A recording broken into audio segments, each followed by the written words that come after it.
Friend, kilala mo ba mga iba't ibang uri ng mga nangungutang na hindi marunong magbayad? Nako, baka isa na to sa mga pinautang mo. Kung gusto nyo malaman kung sino-sino mga ito, panoorin nyo ito. Videos that will make you wealthy and debt-free. Hi there, Rich Chinkitan, also known as your pambansang wealth coach. Maraming salamat po sa pagtangkilik at suporta sa channel na ito. Ito po yung channel ng mga iponaryo at ng mga payaman. So kung hindi pa kayo nakasubscribe, don't forget to subscribe. Don't forget to click the bell button. Sama na natin pati yung all. Pag may mga bagong video, 8 PM po ang release namin gabi-gabi, manonotify po kayo kaagad. What to expect from this video? Napakarami po mga tao ng utang ang masakit ay hindi pa marunong magbayad. Diba? Sila yung mga taong ika nga araw-araw na ika nga nagpaparamdam po sa atin. Kaya sa video na ito, dalawa po ang gagawin po natin. Number 1, ipapakita ko po sa inyo 10 taong nangungutang na ayaw magbayad. At pangalawa, ano ang tamang diskarte para tayo ay makasingil? Oy, grabe kung gusto niyo makasingil. Kaya huwag kayo mawawala. Sa last part ko ibibigay yan. First, ano yung 10 uring tao na hindi marunong magbayad? Number 1 are the crying mantis. Sila yung umiiyak pagka nangungutang. Pang-famas ba? Diba? Diyos ko po, talagang maawa ka talaga sa tagaktak ng luha at saka nagmamakaawa, halos lumuhod na. Pero kung sisigilin mo na, ikaw na iiyak. Baliktad na. Number 2 are the angry birds. Sila naman yung taong nangutang napakabait. Kung kayo ay maniningil na, sila na ang ano? Galit. Yes. Style nila maggalit-galitan para hindi ka makasingil, di ba? Grabe ka naman. Ang kapal naman ng mukha mo, naniningil ka. Kala mo kung sino ka maningil. Oh, di ba? Yung mga angry birds. Third are what we call as the promisers. Sila naman yung parating favorite song nila. Pangako sa'yo, iuutang ko.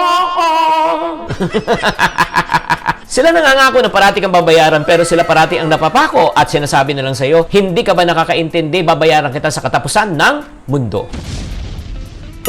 Lahat ng pangako ginawa na pero ang pagbabayad ay hindi. Yun po ang tinatawag na the promiser. Fourth are what we call the hello Martian. Hello Martian. Sila yung mga message sa mga Mars. Naalala mo ba? Pag may utang, di ba? Nagpaparamdam sila. Mga Mars, kamusta na? Pero kapag nautangan ka na, ito na. Sin zone ka na. Sin zone ka na. Number 5, type ng mga utang na hindi marunong magbayad. The repeat loaner. Ito naman. Sila yung utang na paulit-ulit na hindi pa nagbabayad. Igigisa ka pa sa sarili mo mantika. Sasabihin sa'yo, nako friend, promise, magbabayad ako sa susunod ulit. Pero ano nangyayari niyan? Ay, nako, paulit-ulit lang. Alam mo, minsan nga, itong mga taong to, sa sobrang daming nautangan, hindi na naalala na ikaw ay nautangan na. Number 6 naman, the feeling blessed. Sila naman po yung mga nagpo-post ng feeling blessed pero ayaw magbayad, di ba? Imagine mo, panay luho, travel, food trip, makikita mo sa social media niya. Pero siya mismo, no? Hindi pa nagbabayad pero magpapa-hashtag yan na pag nag-post. Feeling blessed pero ikaw, feeling stress. Number 7, na marunong mangutang na hindi marunong magbayad, ang tinatawag na the dead ma na siya. Oo. When you say dead ma na siya, pag ikaw ay naniningil na, ang tanong na sa'yo, who you? Wait a minute. Who are you? Oo, hindi ka na pinapansin, di ba? Hindi ka na babayaran forever. Sila yung mga taong mahirap talagang pagkatiwalaan. Let's go to number 8 na type ng nangungutang are what we call as the sin zoner. Pag nagme-message ko po sa kanila, makikita mo na tanggap nila. Di ba? Sa Viber, sa Messenger, at sa Instagram, pero sin zone lang. Ito pa matindi. Minsan binablock ka pa sa Facebook. O, di ba? Parang tila ikaw yung wanted.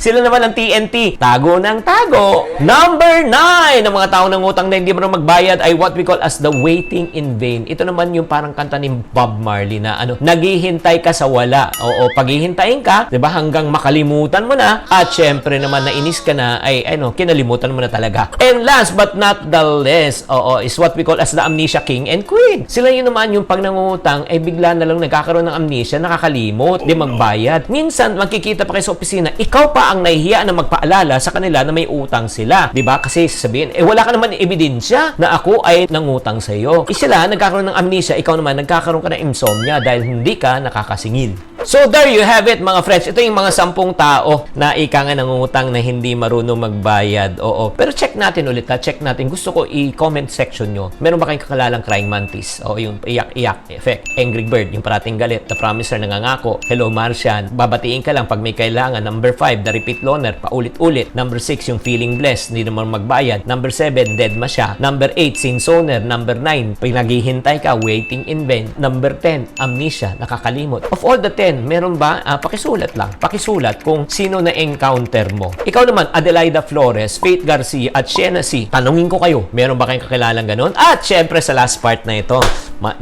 sa last part na ito, bibigyan ko kayo ng tips kung paano kayo makasingil sa utang. Number 1, mag-reach out. Mag one-on-one kayo, di ba? Mag-usap kayo masinsinan. Number 2, kung di kayo makausap sa masinsinan, idulog mo na sa barangay o ipabarangay mo na. Number 3, pwede kayong pumunta sa small claim court.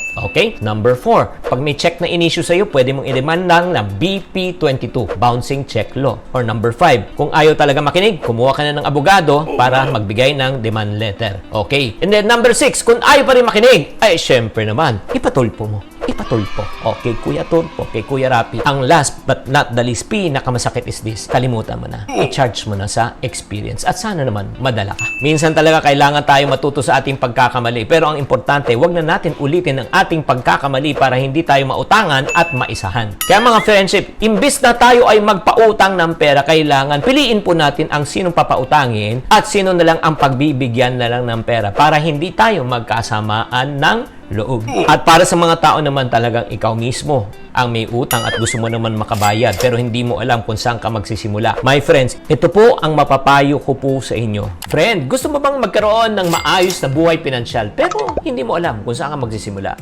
Alam mo, kung ikaw ay gulong-gulo, huwag ka na mag-alala. Pwede kang makalaya sa tinatawag nating financial stress. Paano? Tuturuan kita ng paano magkaroon ng financial independence in 3 simple steps. 1, 2, 3. At ang magandang balita, it is for free.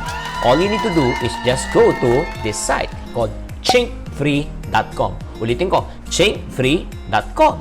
Bisitahin nyo, magkita-kita tayo doon at malalaman nyo kung paano. See you there! If you want to get out of debt, if you want to learn how to save, kung gusto nyo matuto mag-budget, okay, my friends, may good news ako. I want you to visit this. Bisitahin nyo to, site na ito, and the good news, all of the information that you're going to receive from this site is for free. Yes, libre. Again, libre. Free. Saan to? All you need to do is just go to chinkfree.com. Hanapin niyo po itong chinkfree.com. Free information po to. Marami kayong makukuhang information on how to save, budget, and how to get out of debt. Guys, I hope that you like this. Kung nagustuhan nyo itong video na ito lang request ko. Number 1, i-like nyo naman. Number 2, i-share nyo naman. Okay? Number 3, okay, subscribe. This Chinkitan saying, to every problem, there's always a solution. If you're not part of the solution, you're part of the problem. Always think positive. Thank you for watching. If you want to keep on growing and to stay inspired, subscribe and hit the bell button to get notified. Always think positive.